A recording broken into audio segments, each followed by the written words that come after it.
Selamat pagi semuanya. Apa kabar hari ini? Luar biasa, angkat tangannya dong. Saat ini kita mau bersama-sama menundukkan hati kita. Kita mau merendahkan hati kita di hadapan Tuhan. Tuhan, kami mau mengucap syukur karena Engkau begitu mengasihi kami, Tuhan. Kami mengasihi-Mu, Tuhan.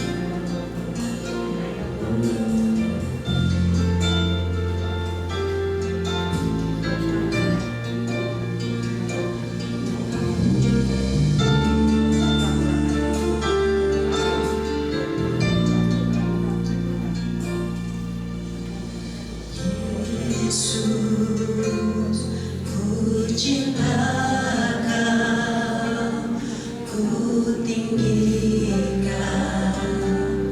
ku agungkan. Aku kan memuji-Mu baik di dalam suka dan duka. Semua mari kita katakan, Yesus, ku cinta Kau, ku tinggikan, ku agungkan. Aku kan memuji-Mu baik di dalam suka dan duka. Selamanya terima pujian.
meninggikan Tuhan. Dia hati tinggikan dalam kehidupan kami. Terima kasih Bapa. Kami surahkan ibadah kami dari awal, pertengahan sampai akhirnya dengan penyertaan dan kuasa-Mu yang hadir, dan Engkau akan menjamah setiap kami. Kami memulainya dengan penuh ucapan syukur di dalam nama Tuhan Yesus Kristus. Dan semua yang percaya pada Tuhan katakan amin.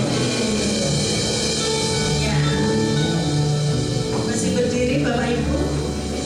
Ini masih pagi, kita masih semangat. Amin. Hari ini kita semua bersuka cita karena kita bisa bertemu dengan Tuhan dan berkumpul dengan saudara-saudara kita. Amin. Beri tepuk tangan yang meriah untuk Tuhan. Hari ini kita sahabat.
pujian ini boleh dijadikan doa-doa bagi kita.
Kasih-Mu itulah yang membawa hidup kami untuk datang kepadamu, untuk menjadi milik-Mu. Terima kasih Tuhan. Saat ini kami ingin mendengarkan Tuhan berbicara kepada kami secara pribadi.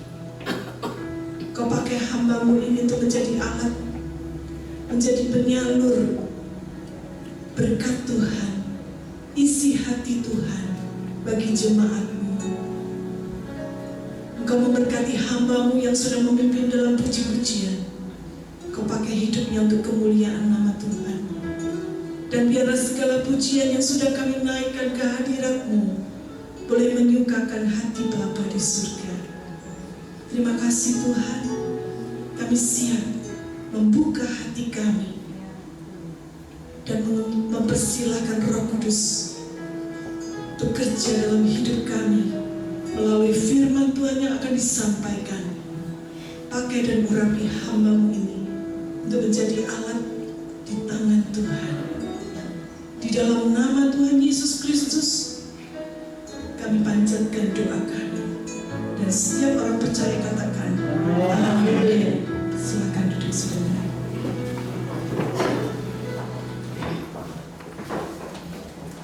Shalom Bapak Ibu Saudara sekalian.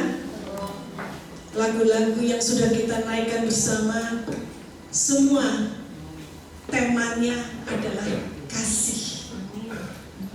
Hari-hari ini kita masih memperingati yang oleh sebagian orang Kristen dan anak muda pada umumnya mereka merayakan hari Valentine, ya. Makanya tadi baik pemimpin maupun singernya semua pakai warna pink, ya. Ini kita masih dalam suasana hari Valentine atau hari kasih sayang. Hari yang spesial buat anak-anak muda khususnya, ya. Karena biasanya ini adalah merupakan satu kesempatan yang baik untuk anak-anak muda menunjukkan kasih sayangnya kepada orang-orang yang dikasihi, ya. Biasanya hari-hari ini banyak tembak menembak, ya, terjadi di sekitar kita, ya. Bukan tembak menembak dengan senjata, ya, tetapi dengan panah asmara, begitu, ya. Panahnya Dewi Kupit katanya, ya.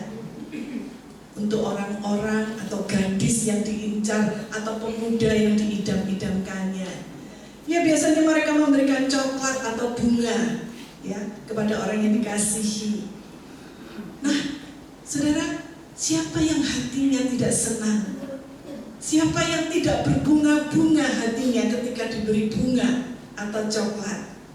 Ya, seringkali itu yang ditunggu-tunggu. Walaupun tidak selalu, kadang-kadang ada yang terlalu GR, ya. Baru terima coklat aja sudah merasa, wah, saya sudah dipilih untuk dinikahi.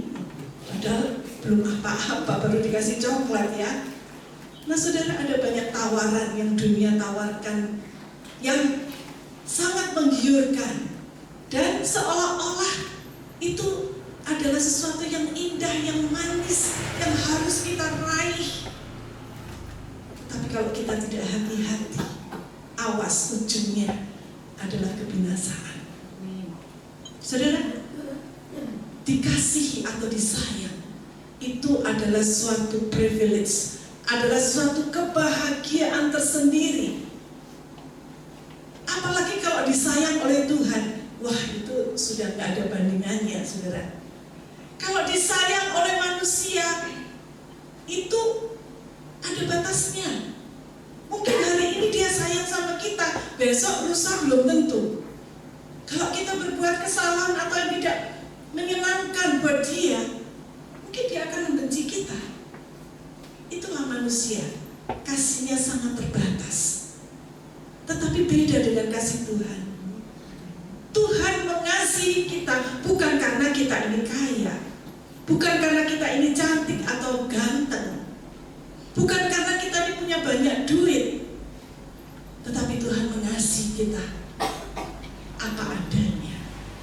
Walaupun kadang-kadang kita itu nakal, ya, kadang-kadang kita itu bandel, kadang-kadang kita itu gak nurut sama Tuhan, Tuhan tetap mengasihi kita. Saudara, kalau Roma 5 ayat 8 mengatakan Allah mengasihi kita melalui pengorbanan Kristus di salib ketika kita itu masih berbuat dosa, ya. Coba kita baca ayat ini sama-sama, ya. Roma pasal yang ketiga, pasal yang kelima ayat yang ke-8. Ini menjadi satu bukti buat kita bahwa kasih Tuhan itu adalah kasih yang tidak ada bandingannya. Kita baca Roma pasal yang kelima ayat yang ke-8. Yuk kita baca sama-sama. 2, 3.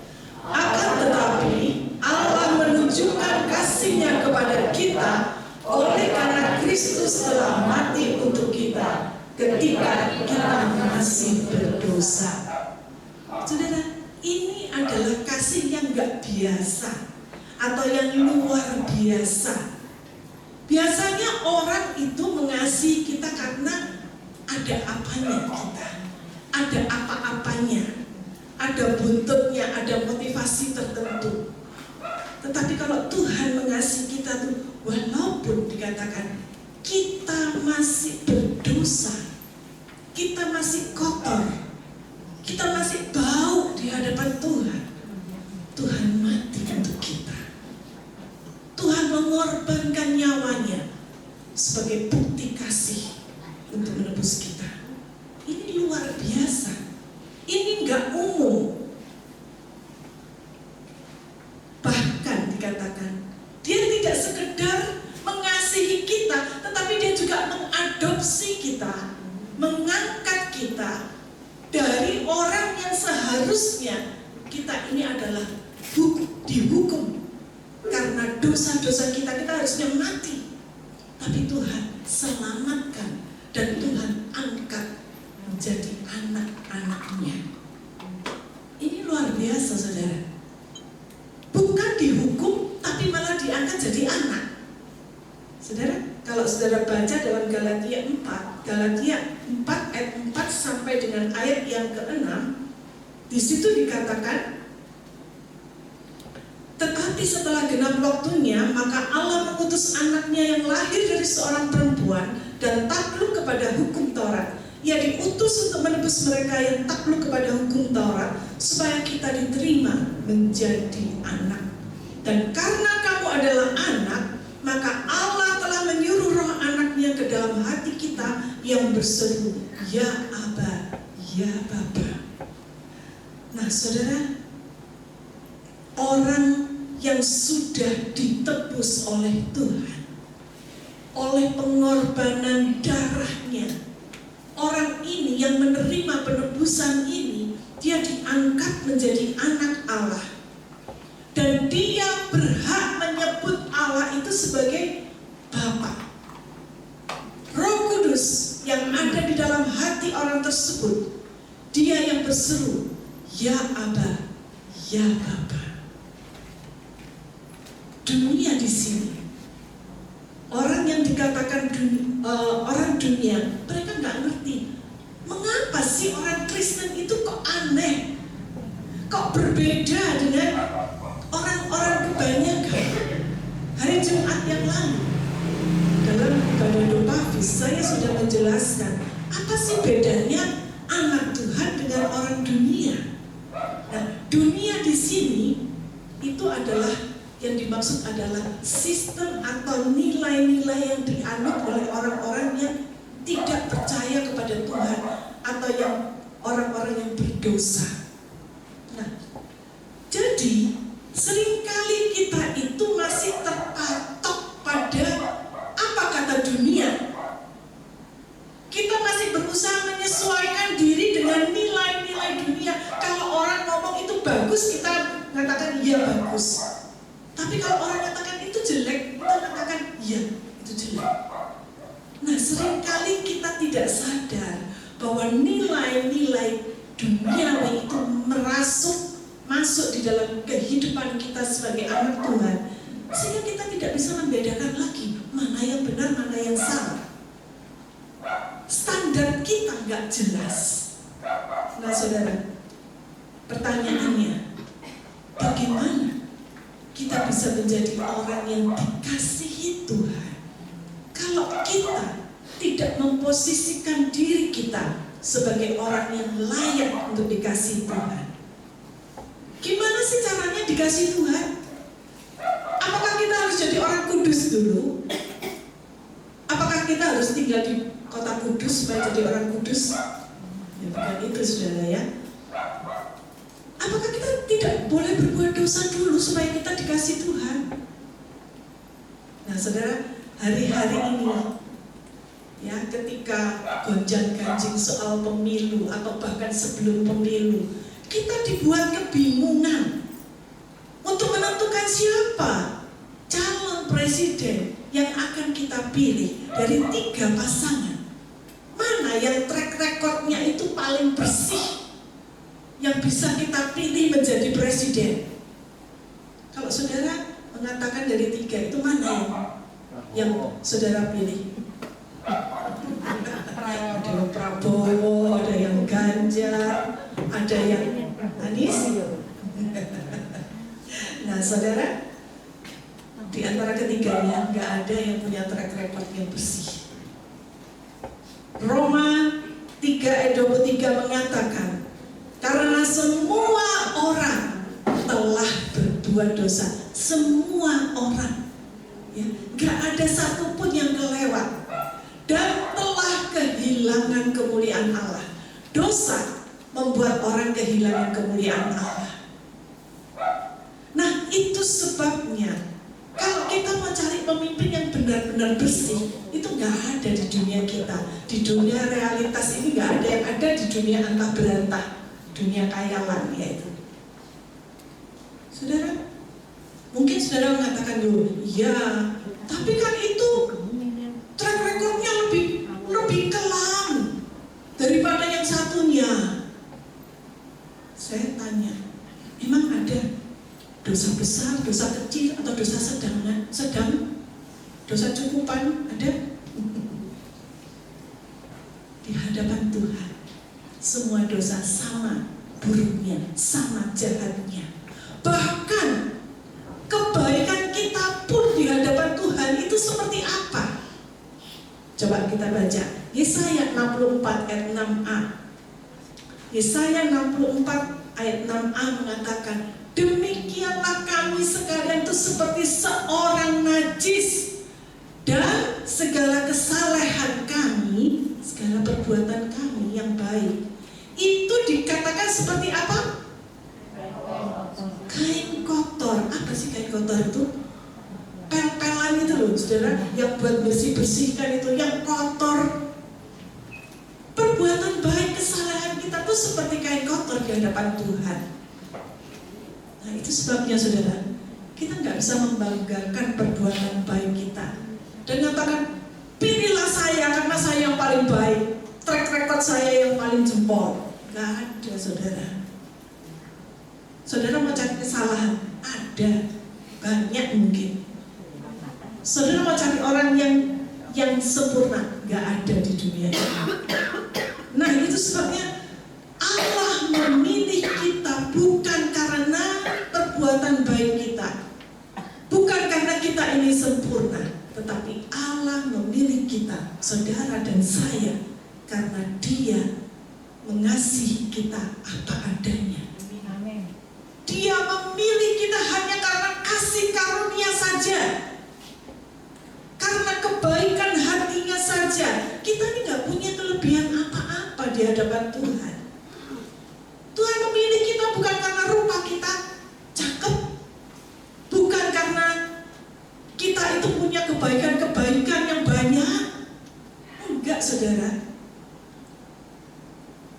Dia memilih kita karena Dia melihat apa yang ada di dasar hati kita. Saudara, itu sebabnya kalau saudara dipilih oleh Tuhan saat ini, katakan, aku beruntung karena aku menjadi anak Tuhan. Aku beruntung karena aku disayang Tuhan. Katakan kepada yang teman saudara kiri kanan saudara, aku beruntung karena aku jadi anak Tuhan. Yuk kita nyanyikan lagu, aku disayang Tuhan, ya, sayang, disayang. Luar biasa ya kalau kita itu disayang oleh Tuhan.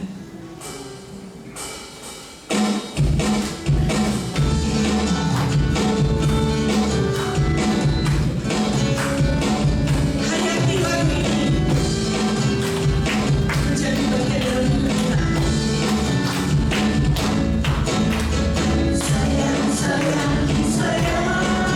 aku disayang Tuhan, aku diangkat.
tokoh, yang satu disayang, yang satu diangkat, yang satu sudah diangkat kemudian ditolak oleh Tuhan. Siapa dia? Siapa mereka? Kita akan melihat kisahnya. Coba kita baca bersama di dalam 1 Samuel pasal yang ke-16 ayat yang ke-10 hingga ayat yang ke-12. 1 Samuel pasal yang ke-16 ayat 10 hingga ayat yang ke-12. Saya akan membacakannya. Demikianlah Isai menyuruh ke-7 anaknya lewat di depan Samuel. Tetapi Samuel berkata kepada Isai, semuanya ini tidak dipilih Tuhan. Lalu Samuel berkata kepada Isai, inikah anakmu semuanya? Jawabnya, masih tinggal yang bungsu, tetapi sedang menggembalakan kambing domba. Kata Samuel kepada Isai, suruhlah memanggil dia, sebab kita tidak akan duduk makan sebelum ia datang kemari. Kemudian disuruhnya lah menjemput dia.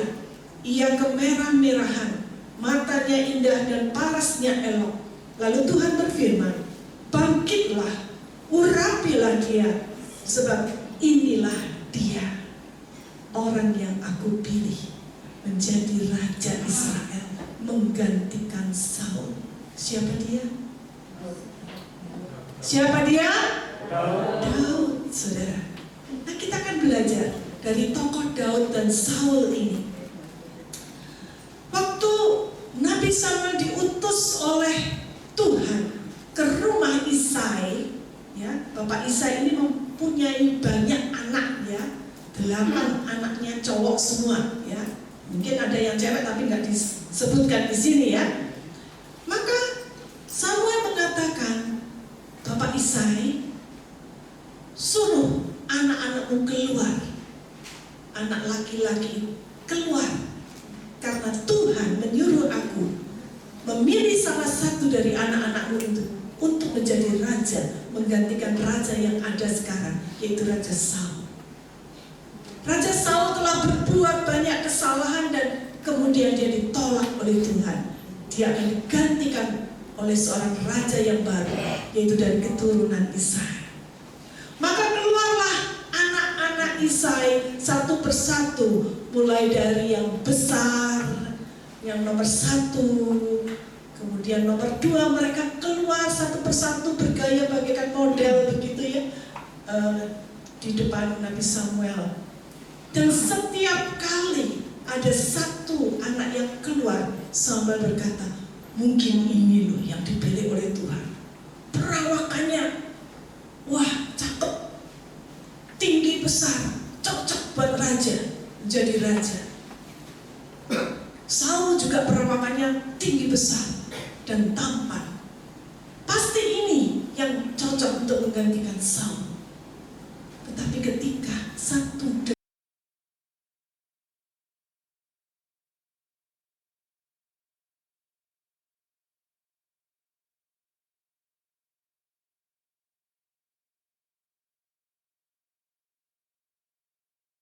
Samuel bertanya kepada Isai, apakah ini semuanya sudah keluar anak-anakmu? Apakah sudah semuanya? Lalu si Isai menjawab, masih ada satu yang bungsu, tapi dia sekarang sedang angon wedhus, sedang menggembalakan domba di padang.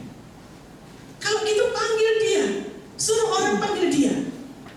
Kemudian datanglah Daud dengan wajah yang kemerah-merahan karena panas matahari, ya.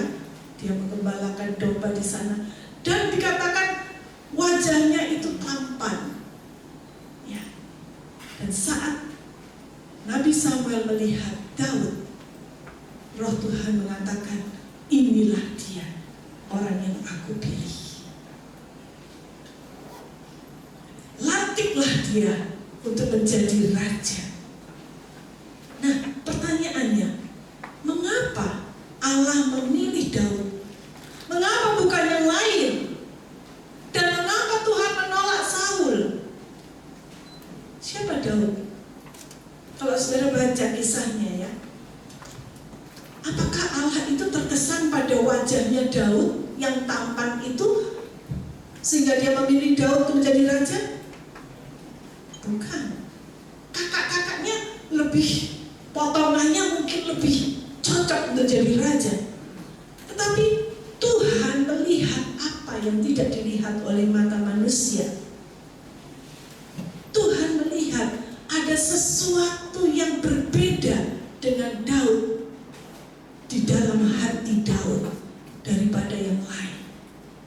Daud mulai sejak remaja, dia sudah dipercayakan oleh orang tuanya untuk menggembalakan domba-dombanya, domba-domba ayahnya. Dia harus membawa domba-domba itu ke padang yang rumput yang hijau, sehingga domba-domba itu bisa makan, ke sungai, ke air yang tenang sehingga mereka bisa minum. Dan di tengah-tengah perjalanan itu ada banyak bahaya yang mengincar. Daud sudah dilatih oleh Tuhan sejak masa mudanya untuk menjadi seorang pahlawan yang gagah berani. Dan itu sebabnya Daud orang yang sangat humble. Dia sangat dekat dengan Tuhan. Ketika dia menggembalakan domba-domba ayahnya, dia memiliki hubungan dengan Tuhan.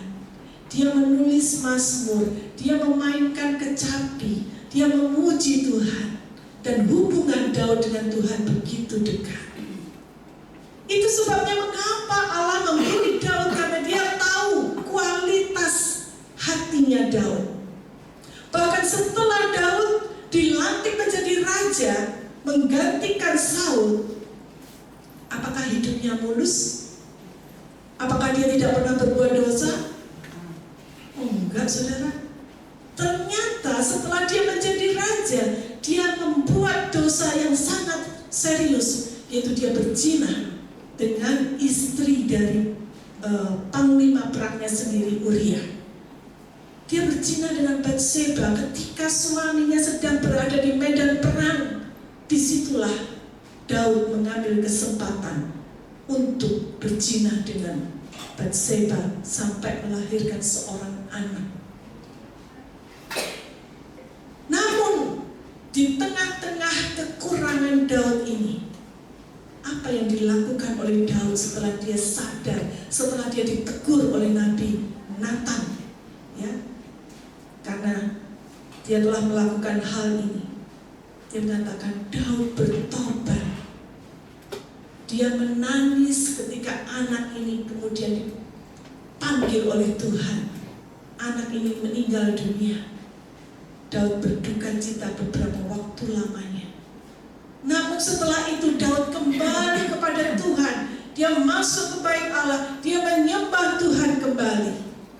Hubungannya dengan Tuhan dipulihkan. Mengapa Tuhan tidak menolak Daud seperti Tuhan sudah menolak Saul? Mengapa Tuhan tidak mem-PHK Daud sebagai raja? Bahkan di kemudian hari Tuhan menyebut Daud dengan satu sebutan yang sangat khusus. Apa itu? Kita baca Kisah 13 ayat yang ke-22. Kisah 13 ayat yang ke-22. Ayo kita baca sama-sama. 2, 3. Setelah Saul disingkirkan, Allah mengangkat Daud menjadi raja mereka. Tentang Daud, Allah telah menyatakan, Aku telah mendapat Daud bin Isai, seorang yang berkenan di hatiku dan yang melakukan segala kehendakku. Apa yang disebutkan mengenai Daud oleh Tuhan? Daud diberi sebutan apa? Orang yang berkenan di hatiku. Kalau dalam bahasa Inggris itu lebih jelas dikatakan a man after God's own heart. Orang yang menyukakan, menyenangkan hati Tuhan. Nah, saudara, disinilah kita melihat seorang yang berkenan kepada Tuhan adalah orang yang melakukan kehendak kehendak Tuhan. Mengapa Allah menolak Saul kalau gitu? Tapi kenapa Tuhan membiarkan Daud terus memerintah sebagai raja? Bahkan di kemudian hari, Daud ini menjadi nenek moyangnya Yesus, Sang Mesias yang diutus oleh Allah. Kenapa? Kenapa Tuhan memperlakukan berbeda? Apakah Tuhan pilih kasih? Ada sesuatu yang kita pelajari saat ini. Antara Daud dan Saul, dua-duanya orang yang gak sempurna, dua-duanya punya kekurangan masing-masing, tetapi ada perbedaan yang tidak terlihat, perbedaan yang ada di dalam hati, dan hanya Tuhan yang tahu apa yang dalam hati manusia. Itulah sebenarnya manusia yang sejati, bukan apa yang dilihat orang, tapi apa yang ada di dalam hatinya. Kalau saudara pelajari Alkitab, kisah mengenai Saul dan Daud, saudara akan menemukan mengapa Saul ditolak oleh Tuhan. Karena Saul memiliki hati yang hanya memikirkan kepentingan dirinya sendiri. Dia melakukan segala sesuatu itu untuk kesenangannya sendiri, bukan untuk kepentingan rakyat, apalagi kepentingan Tuhan. Sebaliknya, Daud, dia melakukan segala sesuatu itu untuk kepentingan rakyatnya dan untuk menyenangkan hati Tuhan. Ketika dia berbuat dosa, ketika dia jatuh dalam kesalahan, dia bergumul dengan dosa-dosanya. Dia minta ampun kepada Tuhan dan dia berjanji untuk memperbaiki dan menyenangkan hati Tuhan lagi. Bahkan kalau kita lihat banyak mazmur yang ditulis itu dikarang oleh Daud. Ya. Ini menunjukkan hubungan kedekatan Daud dengan Tuhan. Kalau kita lihat Daud ketika dia memerintah sebagai raja, dia memberikan perintah. Semua aturan-aturan yang ada di negeri itu diambil dari hukum Musa, hukum Taurat, perkataan Nabi, dan perkataan Allah lainnya. Saul demikian juga, tetapi dia tidak melakukannya. Kita hanya melihat bagaimana Saul cenderung mengikuti kata hatinya sendiri dan mendengar perkataan para penasihat-penasihatnya, bukan firman Tuhan.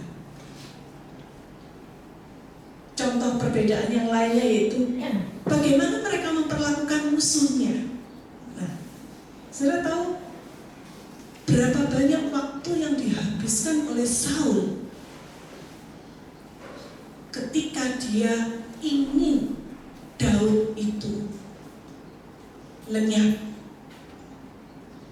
karena Daud dianggap sebagai saingannya Saul.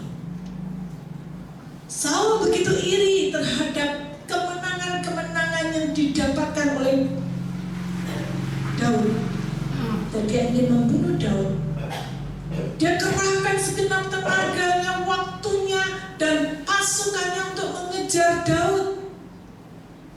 Dia sanggup untuk membunuh Daud, tetapi Tuhan selamatkan Daud. Sebaliknya, kita lihat bagaimana sikap Daud ketika dia tahu Saul ingin membunuhnya. Dia melarikan diri ke gua-gua, ke padang pasir. Dan suatu ketika Daud memiliki kesempatan untuk berdekatan dengan Saul yang saat itu sedang tidur. Saul sudah ada di depan matanya. Saul sudah ada dalam jangkauannya. Dia bisa saja sewaktu-waktu membunuh Saul ketika Saul sedang tidur. Tetapi apa yang dilakukan Daud? Dia tidak berani menyentuh Saul, karena itu adalah orang pilihan Allah. Nah, kita lihat bagaimana perbedaan-perbedaan ini. Hati Daud yang seperti inilah yang membuat mengasihi Daud. Ketika Daud berbuat salah, apakah Allah menghukum dia? Iya, Allah menghukum Daud, tetapi Allah tidak menolak Daud. Allah tetap mengizinkan Daud memerintah sebagai raja, karena Daud mau bertobat. Nah, saudara, di sini kita melihat Saul itu sebenarnya dia tuh hebat dalam penampilannya sebagai raja. Orang melihat dia, wah ya memang dia memang pantas jadi raja, tetapi sebetulnya hatinya tidak layak disebut sebagai raja. Sebaliknya dengan Daud, dia adalah raja dari dalam hati. Nah, kita akan melihat ada beberapa karakteristik mengapa Allah memilih Daud tetapi menolak Saul. Nah, apa yang dimiliki oleh Daud tapi tidak dimiliki oleh Saul? Nah, yang pertama kita lihat, Daud itu mempercayai Allah bukan karena takut kepada manusia. Ya. Daud sudah belajar bagaimana mempercayai Allah sejak dia masih muda, sejak dia masih menjadi gembala domba. Dengan berani dia melawan binatang-binatang buas, para predator yang ingin memakan domba-dombanya. Dari serangan binatang buas, Daud berjuang mati-matian, tidak gentar ketika dia harus berhadapan dengan cakar beruang dan cakar singa. Dia ambil domba itu dari mulut beruang dan singa dengan gagah berani. Dia lakukan itu karena dia tahu Allah beserta dengan dia. Daud mempercayai Allah sejak dia masih menjadi gembala. Itu sebabnya ketika dia harus menghadapi Goliat yang menghina Allahnya, yang menghina bangsanya, Daud tidak gentar. Daud datang kepada Saul dan mengatakan, aku akan mengalahkan Goliat. Yang lain gentar, yang lain pada gemetar ketakutan menyembunyikan diri, tetapi Daud maju seorang diri tanpa perlengkapan apapun. Kalau kita baca di dalam 1 Samuel pasal yang ke-17 ayat 33 sampai ayat yang ke-35. Tetapi Saul berkata kepada Daud, tidak mungkin engkau dapat menghadapi orang Filistin itu untuk melawan dia, sebab engkau masih muda. Sedang dia sejak dari masa mudanya telah menjadi prajurit. Gak mungkin kamu bisa menang terhadap orang Filistin yang begitu tinggi besar perawakannya dan sejak muda sudah dilatih jadi prajurit. Gak mungkin, kamu tuh anak muda, masih bau kencur. Tetapi Daud berkata kepada Saul, hambamu ini biasa menggembalakan kambing domba ayahnya. Apabila datang singa atau beruang yang menerkam seekor domba dari kawanannya, maka aku mengejarnya, menghajarnya, dan melepaskan domba itu dari mulutnya. Kemudian apabila dia berdiri menyerang aku menangkap janggutnya, lalu menghajarnya dan membunuhnya. Daud ingin membuktikan kepada Saul, Raja Saul, aku ini loh, jangan dianggap enteng. Sejak masa mudaku, aku sudah berani berhadapan dengan singa dan beruang. Aku tidak takut, karena Allah beserta dengan aku. Dengan kata lain, Daud mempercayai Allahnya. Dia tidak takut kepada manusia, dia tidak takut kepada binatang buas, karena dia tahu Allahnya itu yang akan melindungi dia dari semua yang jahat itu. Nah, beda banget dengan Saul, ya. Saul lebih takut kepada manusia daripada kepada Allah. Ya. Kalau kita baca di dalam 1 Samuel 15 ayat 24, ya, itu ketika Saul dia ditolak menjadi raja dan ya Ya, kalau saudara baca mulai kisahnya, bagaimana Tuhan menyesal sudah memilih Saul menjadi raja. Ya. Jadi waktu itu bangsa Israel sedang dikepung oleh musuhnya, dan orang Israel, pasukan Israel saat itu mereka ketakutan. Apalagi mereka menunggu kedatangan Nabi Samuel yang ingin mempersembahkan korban bakaran untuk Tuhan. Lah kok gak datang-datang Samuel? Akhirnya karena Raja Saul ini takut ditinggalkan oleh pasukannya, dia mengambil keputusan, aku sendiri yang akan mempersembahkan korban kepada Tuhan. Padahal sebetulnya itu dilarang menurut hukum Musa. Hanya imam yang boleh mempersembahkan. Tetapi Daud sudah melanggar perintah Tuhan. Dia mempersembahkan korban itu sendiri. Dan ketika Samuel datang, Samuel bertanya, apa yang telah kau lakukan? Saul mengakui kepada Samuel, ya, aku sudah berdosa, sebab sudah melanggar perintah Tuhan dan perkataanmu. Tetapi aku takut kepada rakyat. Nah ini, aku lebih takut kepada rakyatku, karena itu aku mengabulkan permintaan mereka. Saudara lihat, bukannya menyesali kesalahannya, tetapi dia melemparkan kesalahan kepada rakyatnya. Dia mengatakan, aku takut kalau rakyatku marah, kalau aku ditinggal, makanya aku nuruti perkataan mereka.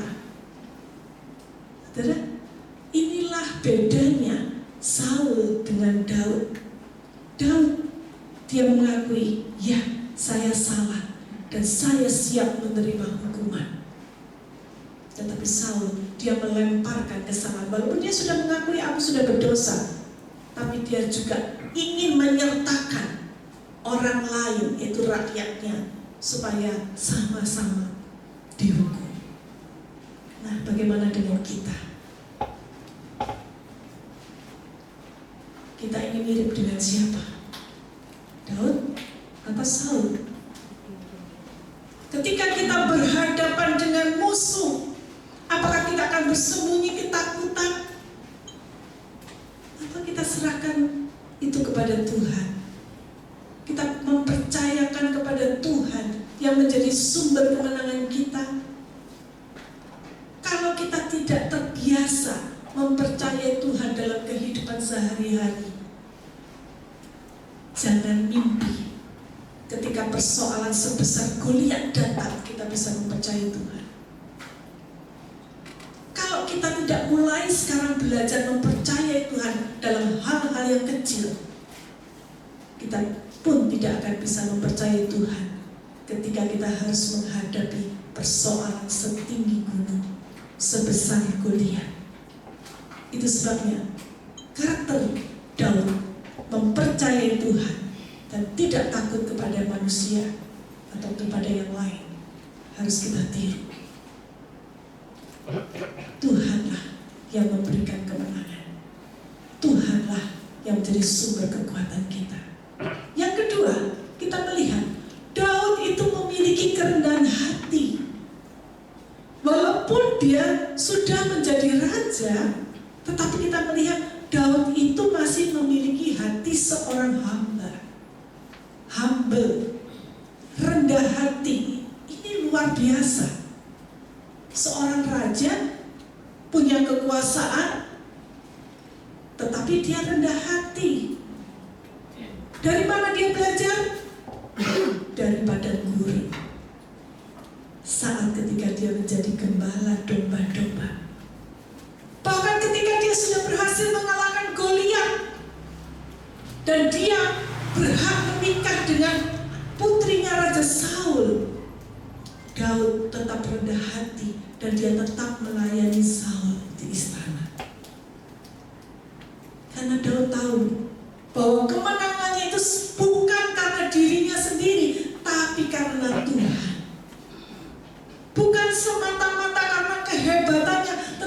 karena campur tangan Tuhan. Sebaliknya dengan Saul. Setelah Saul berhasil mengalahkan orang Amalek, ya, ketika bangsa Israel dengan bangsa Amalek itu berperang, akhirnya pasukannya yang dipimpin oleh Saul itu menang.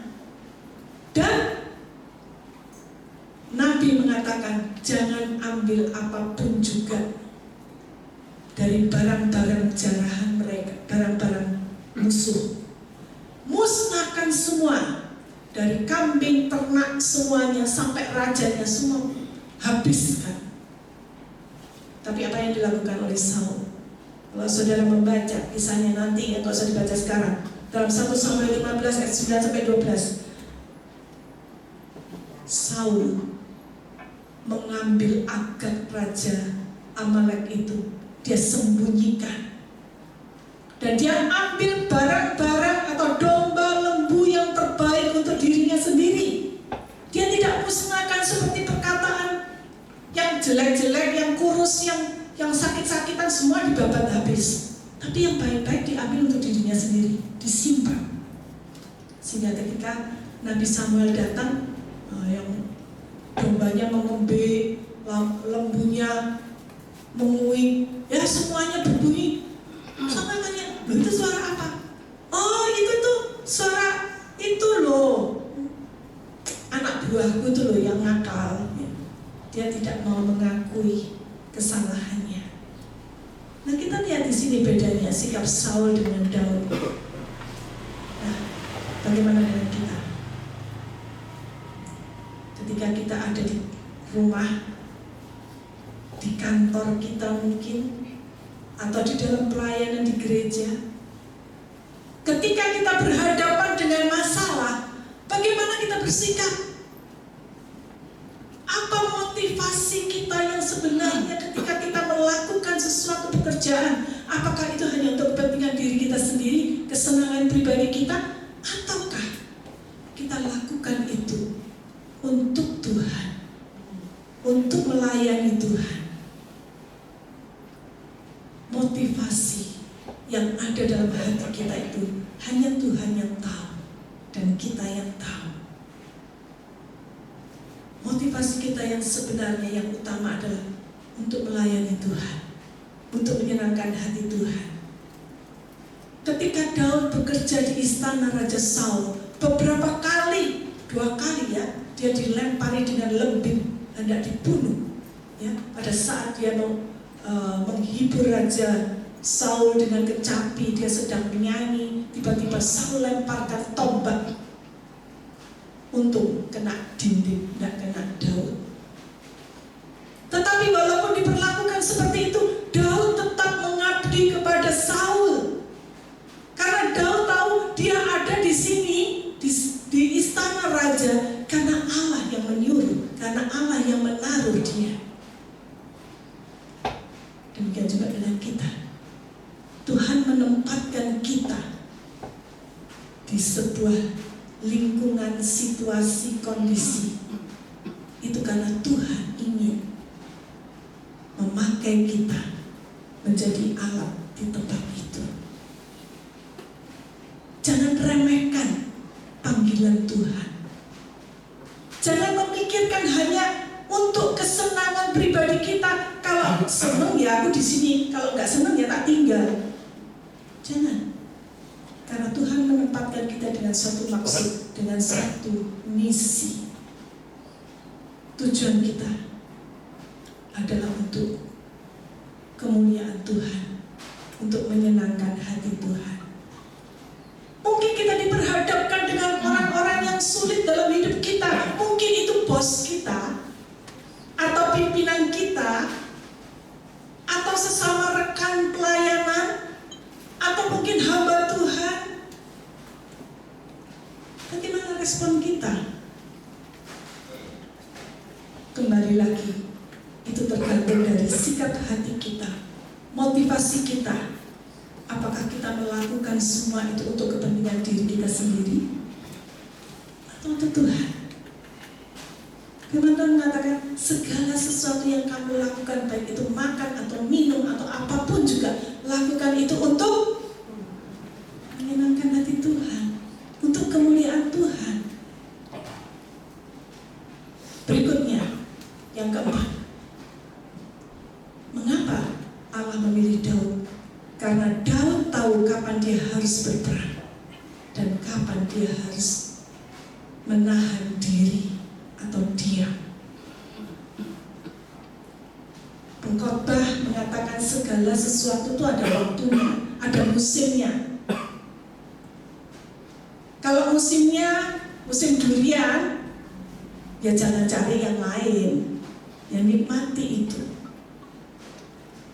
Orang bijaksana adalah orang yang tahu kapan dia harus bicara dan kapan dia harus diam. Terlalu banyak bicara jadi apa? Bawel. Atau mungkin kita nyinyir. Tapi kalau terlalu diam, orang juga bisa mengatakan kita, oh ini memang orang sombong, dia gak peduli sama orang. Jadi segala sesuatu itu harus kita lakukan dengan tepat. Kapan kita harus bicara, kapan harus diam, kapan harus bertindak, kapan harus menahan diri dari bertindak. Bahkan Amsal 25 ayat 11 mengatakan perkataan yang diucapkan tepat pada waktunya itu dikatakan seperti apa? Seperti buah apel emas di pinggan perak. Luar biasa kan? Buahnya apel emas, berharga kan? Tempatnya pinggan perak, sangat berharga. Perkataan yang tepat pada waktunya itu sangat berharga. Itu sebabnya jangan terlalu banyak ngomong, tapi juga jangan terlalu diam. Tepat, porsinya pas, ya. Daud sudah menerapkan hal ini. Dia tahu kapan waktunya dia harus bertindak, kapan harus berperang, dan kapan dia harus menahan diri untuk tidak berperang. Ketika dia menjaga kawanan domba ayahnya dan ada serangan binatang buas, itulah saat dia bertindak. Dia maju berperang melawan singa dan beruang. Tahu kapan waktu yang tepat. Tetapi ketika dia berhadapan dengan Nabal,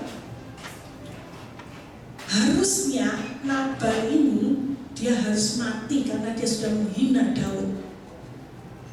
Tetapi karena istri Nabal ini yang bijaksana, dia meminta maaf kepada Daud. Akhirnya Daud menahan diri untuk tidak membunuh Nabal.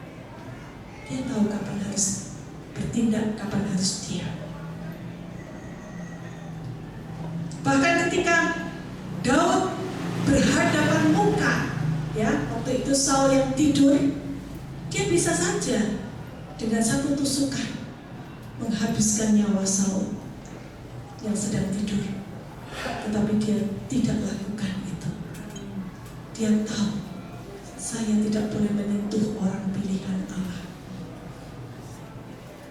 Tetapi ketika Daud berhadapan dengan Goliat, dia tahu, ini saatnya saya harus bertindak. Ini orang yang tidak bersunat, sudah begitu kurang ajar melawan Allahku, menghina Allahku dan bangsaku. Aku harus maju berperang mengalahkan Goliat. Nah saudara, inilah Daud. Dia tahu kapan waktunya dia harus bertindak, kapan dia harus tidak melakukan. Beda dengan Saul. Saul itu gak ngerti mana lawan, mana kawan. Ketika dia berhadapan dengan Daud, dia anggap itu lawannya. Padahal Daud ini sudah membela Saul. Daud ini menantunya sendiri. Tapi berapa kali Daud tidak dibunuh oleh Saul. Ketika Allah menyuruh Saul membasmi semua orang Amalek, Saul malah menyelamatkan rajanya, menyelamatkan binatang-binatang yang terbaik untuk dirinya sendiri. Ini salah sasaran, saudara.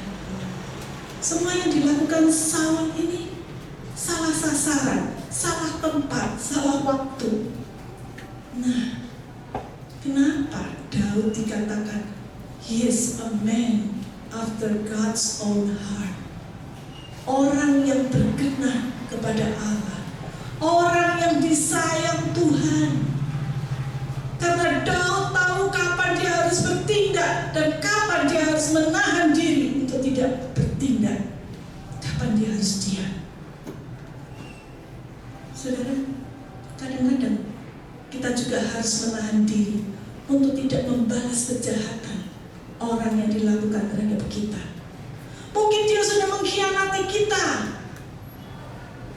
tetapi kita menahan diri untuk tidak balas dendam demi sesuatu yang lebih berharga, yaitu persahabatan, demi sesuatu yang lebih mulia, yaitu membela nama Tuhan.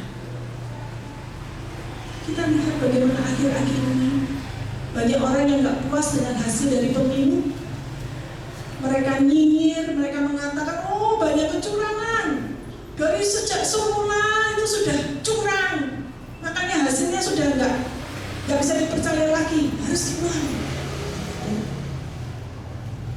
Mereka melakukan perlawanan baik secara hukum maupun secara di luar hukum. Mungkin juga dengan tindakan-tindakan yang anarkis. Ya, katanya besok Senin itu mereka mau berdemo besar-besaran untuk menggagalkan hasil pemilu. Nah, bagaimana saudara kita sebagai orang Kristen, sikap kita seperti apa? Mau ikut arus?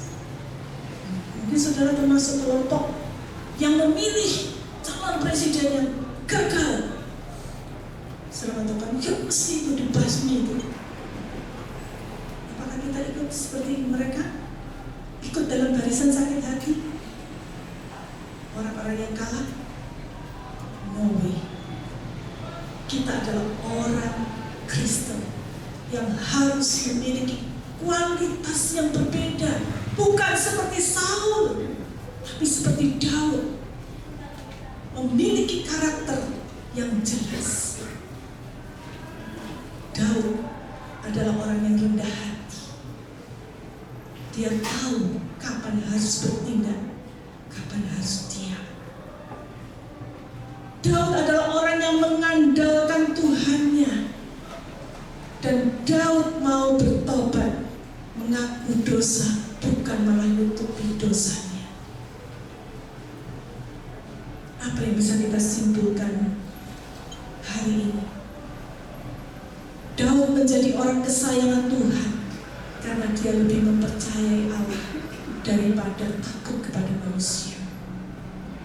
Daud rendah hati, tidak menyombongkan dirinya, dan ketika dia melakukan kesalahan dia minta ampun kepada Tuhan, mengaku dosa, bukan malah menutupi dan menyalahkan orang lain. Daud tahu kapan harus bertindak, kapan harus diam. Kalau saudara kita mau menjadi orang kesayangan Allah, tirulah Daud. Maka hidup kita akan memiliki dampak yang positif bagi lingkungan di sekitar kita, di mana Tuhan tetapkan kita berada. Mungkin hidup kita tidak akan mudah, tetapi hidup kita akan produktif. Hidup kita akan mengeluarkan buah-buah yang bisa menjadi berkat bagi orang di sekitar kita. Saat ini kita hidup di tengah-tengah dunia yang sedang stres. Kita lihat setelah pemilu ini ada banyak orang yang bunuh diri, kan? Apalagi caleg-caleg yang gagal.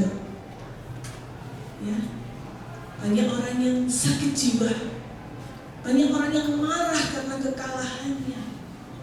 Ya, kalau kita memiliki hati Tuhan seperti Daud, kita akan melihat mereka dengan hati yang penuh belas kasihan. Kita tidak akan menyalahkan mereka, tapi kita akan membawa mereka datang kepada Tuhan. Mari saat ini, inilah saatnya yang tepat bagi kita untuk berdoa bagi bangsa ini, untuk berdiri bagi bangsa Indonesia ini, membawa mereka datang kepada Tuhan, berdoa, menyerahkan pemimpin siapapun yang Tuhan sudah tetapkan untuk bisa memimpin bangsa ini dengan baik dan benar. Kita tidak perlu melihat masa lalu mereka, tetapi masa kini dan masa yang akan datang kita serahkan ke dalam tangan Tuhan yang penuh kuasa. Mari kita berdoa bersama. Bagi bangsa ini, aku berdiri Tuhan. Aku membawa doa kepadamu. Sesuatu yang besar pasti akan terjadi, yang akan mengubah negeri kami. Hanya nama-Mu Tuhan ditinggikan atas seluruh dunia. Amin.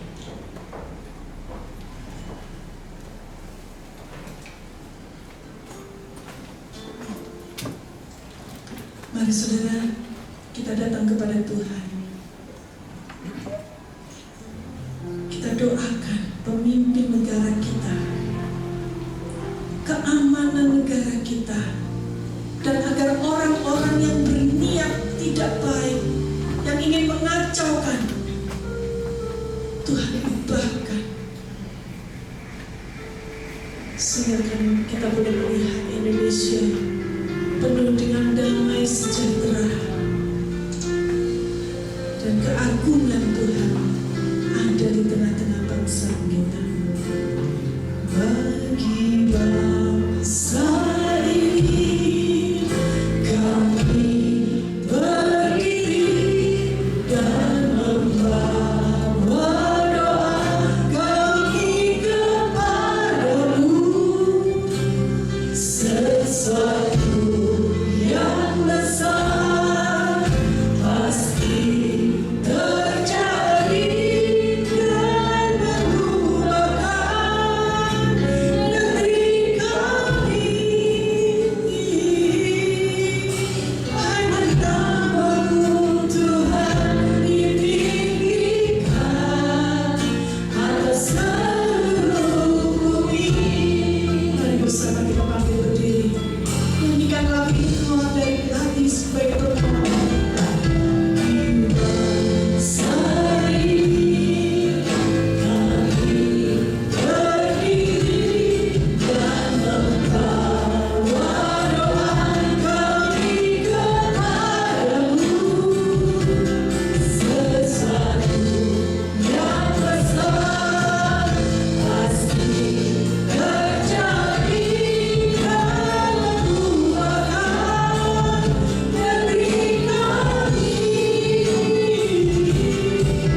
Hanya nama-Mu Tuhan ditinggikan atas seluruh bumi. Sekali lagi katakan, bagi bangsa ini, bangsa ini kami berdiri dan membawa doa kami kepadamu.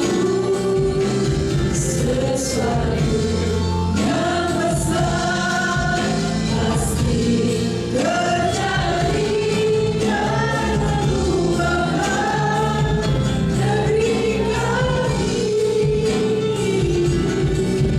Hanya nama-Mu Tuhan ditinggikan atas seluruh bumi. Saudara, ada banyak hal yang mungkin terjadi. Kita tidak tahu seperti apa nasib bangsa kita.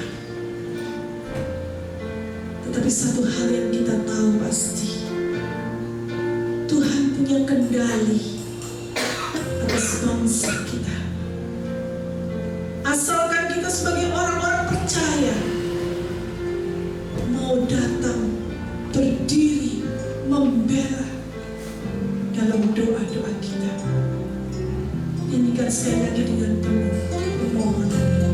Segera silakan kita bersama. Bagi bangsa ini kami berdiri dan membawa doa kami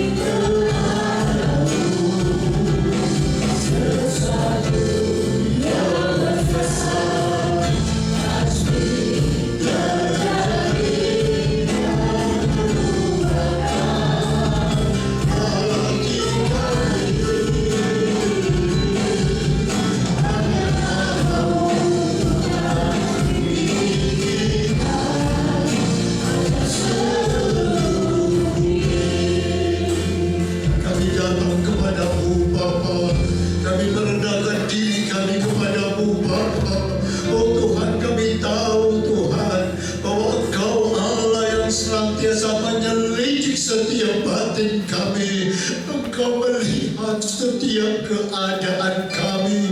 Insya Tuhan, pagi hari ini setelah kami mendengarkan isi hati-Mu, ajarkan kami merendahkan diri kami. Ajarkan kami Tuhan boleh menempatkan diri kami. Benarkah Tuhan Engkau memperhatikan kami? Oh Tuhan, benarkah kami boleh menjadi orang-orang yang Kau kasihi, sehingga benar-benar Tuhan hidup kami boleh dituntun, boleh dipilih oleh Tuhan, boleh dikasihi oleh Tuhan. Terima kasih Bapa, terima kasih. Ajarkan kami Tuhan untuk benar-benar tetap memprioritaskan Tuhan dalam hidup kami. Engkaulah segala-galanya, Engkaulah pusat atas kehidupan kami, sehingga Tuhan dengan kerendahan hati kami, oh Tuhan, kalau ada kesalahan-kesalahan, ada hal yang tidak berkenan, mari Tuhan Kau ampuni kami, Kau sucikan kami kembali, sehingga kami boleh berjalan pada jalan-Mu, dan kami boleh benar-benar tahu kapan kami harus melangkah bersama dengan Tuhan, memuliakan Tuhan dan meninggikan Tuhan. Terima kasih Bapa, terima kasih. Kami serahkan semua dalam tangan-Mu, kuasai kehidupan kami, dan kami ingin Tuhan ditinggikan dalam kehidupan kami. Terima kasih Bapa, Engkau melihat setiap hati kami yang datang dengan penuh pengakuan. Kami yakin Engkau sudah mengampuninya. Engkau akan menyucikan putih bagaikan salju, dan kami boleh memuliakan Engkau. Terima kasih Bapa, kami serahkan semua dalam tangan-Mu. Kami bersyukur di dalam nama Tuhan Yesus Kristus, dan semua yang percaya kepada katakan amin. Silakan duduk Bapak Ibu yang terkasih. Yang diberkati dengan firman Tuhan boleh lambaikan tangannya dong. Beri kemuliaan bagi nama Tuhan. Biarlah firman Tuhan selalu mengingatkan kepada kita, apapun kondisi kita, baik secara pribadi maupun keadaan lingkungan kita, bahkan negara kita, tetap mari kita andalkan Tuhan di dalam hidup kita. Amin Bapak Ibu. Kita akan berikan persembahan untuk Tuhan.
kasih. Karena kasih Tuhan yang tidak terbatas dalam hidup kami. Dan biarlah Tuhan kasih-Mu ini boleh kami bagikan, boleh kami salurkan kepada orang-orang yang membutuhkan. Bagi kemuliaan nama Tuhan, bagi pekerjaan Tuhan, baik di gereja ini maupun di tempat yang lain. Berkati anak-anak Tuhan yang sudah memberikan persembahannya. Kiranya Tuhan memakai hidup mereka untuk menjadi saluran berkat bagi sesama. Terima kasih Tuhan untuk berkat firman Tuhan dan persekutuan yang indah dengan sesama saudara seiman. Kami boleh dikuatkan dan kami boleh menjadi orang-orang yang berkemenangan di dalam Tuhan. Biarlah segala puji, hormat, dan syukur kami kembalikan hanya kepada Tuhan. Engkaulah yang sudah mengasihi kami, mengorbankan nyawa bagi kami. Dan sekarang giliran kami Tuhan yang akan mengasihi Tuhan dengan lebih lagi dan mengasihi sesama kami. Biarlah Roh Kudus menguatkan kami dalam perjalanan iman kami sampai pada akhir hidup kami. Mari saudara, kita angkat kedua tangan kita di hadapan Tuhan untuk menerima berkat daripada Tuhan. Kiranya berkat dari Allah Bapa Surgawi menyertai engkau. Kasih karunia dari Tuhan kita Yesus Kristus dan persekutuan dengan Roh Kudus yang akan